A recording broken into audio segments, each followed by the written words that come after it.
Bonjour le monde, aujourd'hui je vais vous parler du culte des ancêtres. Donc cette pratique animiste que l'on retrouve sur les 5 continents, que ce soit en Asie, du côté de la Chine, de la Corée, du Japon, du Vietnam, des Philippines, que ce soit encore en Océanie, ou que ce soit dans certains pays d'Afrique, que ce soit en Amérique latine comme au Mexique, ou même en Europe comme chez nous, ici chez les Basques.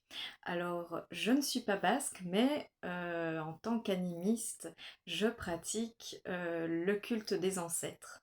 Alors ça remonte à ma plus tendre enfance, même si je ne pratiquais pas réellement un vrai culte des ancêtres enfant. J'ai toujours senti ce besoin profond de reconnexion avec ma lignée, avec mes ancêtres, parce que quand j'avais 7 ans, en fait, j'ai perdu ma grand-mère maternelle, avec qui j'étais très très proche, très liée. Et le fait de l'avoir perdu, voilà, ça m'a fait poser beaucoup de questions sur moi-même, sur le monde, sur le sens de l'existence, etc. Et j'avais besoin de reconnexion avec elle. Alors, je n'ai jamais entendu me parler, je ne suis pas médium dans le sens où on entend parler les esprits, etc. Mais j'ai toujours eu des mots pour elle, je me suis toujours adressée à elle. Et aujourd'hui, alors que j'ai perdu mes deux grands-pères maternels et paternels et cette grand-mère, voilà, je ressens encore plus le besoin de célébrer. Donc ça fait quelques années, je dirais à peu près une vingtaine d'années, ouais, je devais avoir dans les 20 ans, quand mon beau-frère m'a offert mon autel, mon temple pour les ancêtres. Et depuis, il est toujours dans mon salon, il trône, et sur celui-ci, il y a les photos de mes défunts, et c'est vraiment important pour moi parce qu'à chaque fête, par exemple comme Samhain, l'Halloween ou la fête des morts ou le Nouvel An, voilà, je vais mettre des fleurs, des bougies, etc. Donc pour moi, en tant qu'animiste, à quoi ça me sert le culte des ancêtres? Eh bien, c'est une façon de me lier, de me reconnecter à la connaissance des générations précédentes, c'est-à-dire enrichir un travail de mémoire pour renforcer mon sentiment d'appartenance à ma lignée. Donc le culte des ancêtres, ça peut être une pratique familiale, où on vénère les ancêtres, où on fait de grands repas, etc. Mais ça peut aussi être une pratique, pour ma part, je pratique aussi d'une manière solitaire. C'est-à-dire que je vais m'adresser aux esprits de mes ancêtres, et voilà, par le biais de rituels ou de ce culte, hein, je vais pouvoir me reconnecter à ces ancêtres et les faire parler.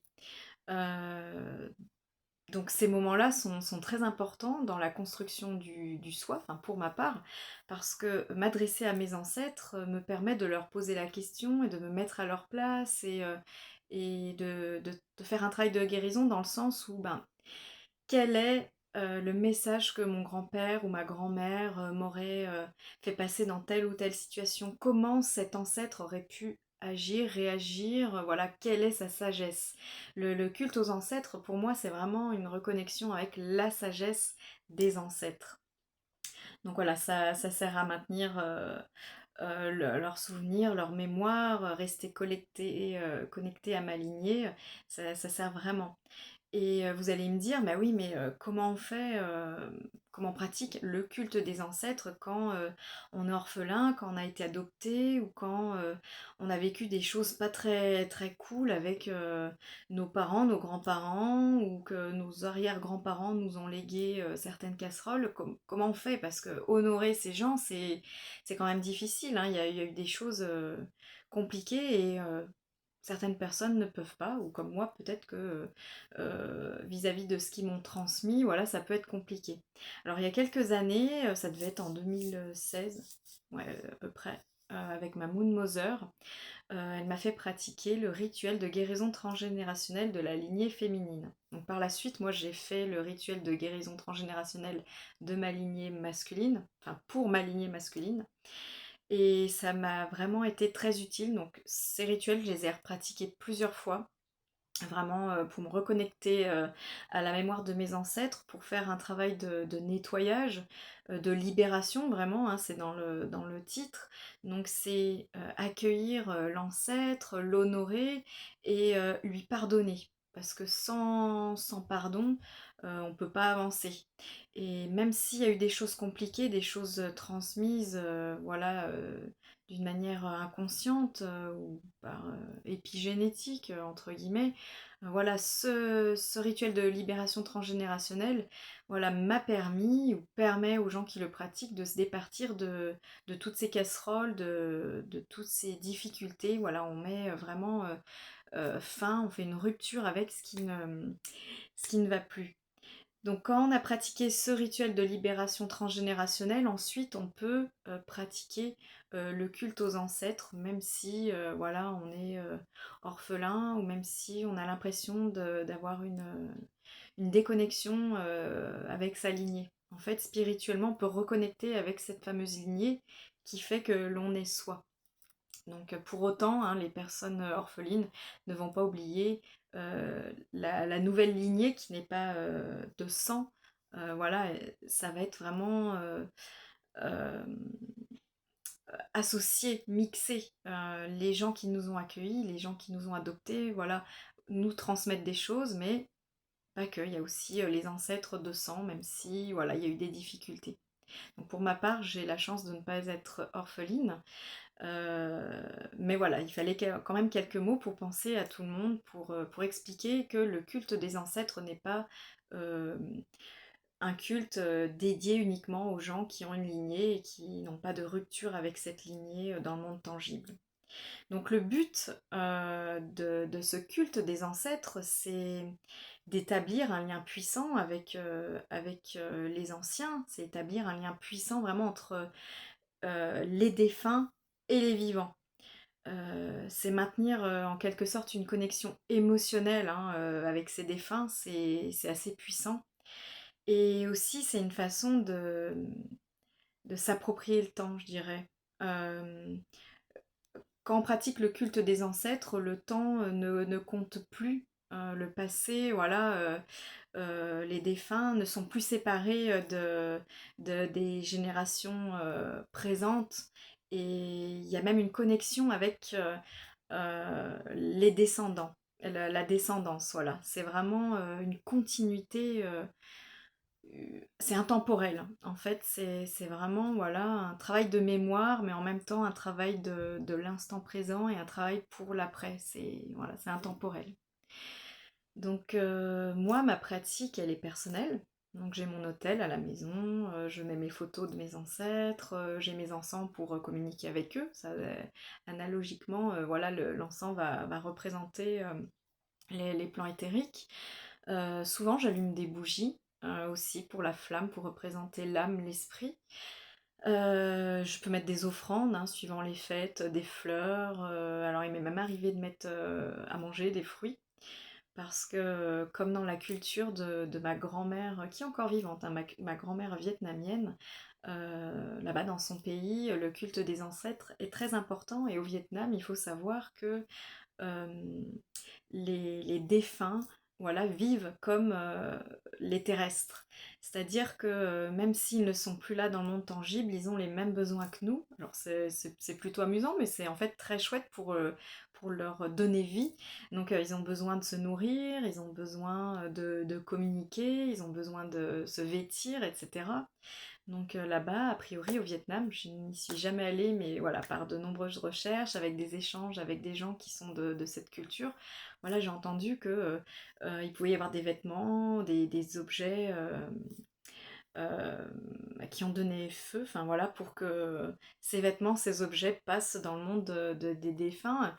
Là-bas, par exemple, sur les hôtels, pendant les fêtes du Tet ou les différentes fêtes de la Lune, etc., célébrations au Vietnam, on va mettre de l'encens. Alors souvent dans les familles, on va en mettre trois, un pour représenter la divinité, hein, ça peut être le Bouddha, la divinité, un pour représenter le génie du foyer, l'esprit du foyer, et un pour représenter les ancêtres. Donc voilà, toujours par nombre impair. Après, là-bas, voilà, ils vont mettre des fruits, alors suivant la saison, suivant l'endroit où ils sont, ça peut être des kakis, ça peut être des fruits du dragon, ça peut être des pêches. Là-bas aussi, coutume très très jolie, donc moi je le fais ici parce que j'ai un péché.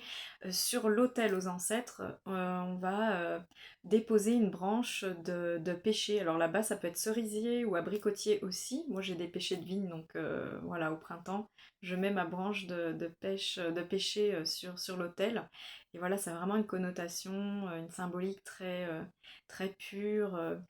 Par ces rituels, ces pratiques, on demande en fait aux ancêtres de nous porter bon augure, bonheur, prospérité, longévité, santé, paix, etc., etc. Donc c'est vraiment très chouette. Et ce qui est chouette aussi là-bas, au Vietnam, pendant le culte des ancêtres, c'est que ce sont de très grandes réunions de famille où on va faire de beaux repas, les préparer pendant des semaines à l'avance et puis partager des soupes traditionnelles, des desserts traditionnels. Des pâtés impériaux, des nems, tout ça. Enfin voilà, c'est vraiment quelque chose qui est fait pour que la famille reste liée, connectée dans le sens sacré, hein. C'est vraiment très chouette. Et voilà, s'épanouir avec ça et puis transmettre, c'est aussi un travail de transmission des anciens qui ne sont plus aux parents présents, mais aux enfants qui sont là ou les enfants à venir. Donc c'est vraiment très chouette. Je me sens vraiment reliée à cette culture, même si moi, de par toutes mes origines, hein, que ce soit sicilienne, sarde, allemande, prusse, bretonne, espagnole et française, donc, et vietnamienne par ma grand-mère, qui est toujours ici, j'ai de la chance. Euh, voilà, toutes ces cultures se sont mêlées pour moi et j'en ai fait un syncrétisme pour honorer vraiment toutes ces cultures. Donc pour vous, je ne sais pas si vous êtes chrétien, peut-être que vous avez aussi ce moment avec la prière, entre guillemets, pour honorer ses ancêtres, sa lignée. Donc voilà, c'est pas que dans l'animisme, hein, on peut honorer ses ancêtres dans différentes religions, ou même sans avoir de, de croyances spirituelles, hein, dans ce sens. On peut honorer ses ancêtres par le fait de continuer un travail, mettons, que l'ancêtre faisait, ou honorer ses ancêtres par le fait d'avoir été inspiré par leur droiture, leur transmission et de nous-mêmes reprendre ce qu'ils ont fait. Donc voilà, c'est très très important. Donc je voulais vous partager quelques mots sur le culte des ancêtres qui peut être très enrichissant dans la vie, qui peut nous permettre de guérir émotionnellement, de guérir intérieurement, mais aussi de nous relier à ce qu'il y a de plus grand que nous, à nos ancêtres et finalement à toute l'humanité. Voilà, si vous avez des expériences à partager, si vous avez quelques mots sur ce culte, ces cultes que vous-même vous pratiquez, n'hésitez pas à mettre ça dans les commentaires.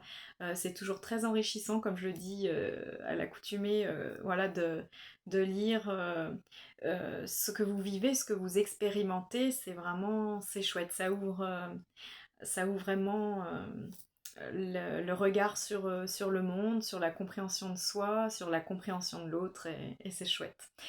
Je vous souhaite une bonne journée, je vous dis à tout bientôt, et rendez-vous pour de prochaines aventures spirituelles, animistes, magiques, pleines de beauté. Allez, ciao!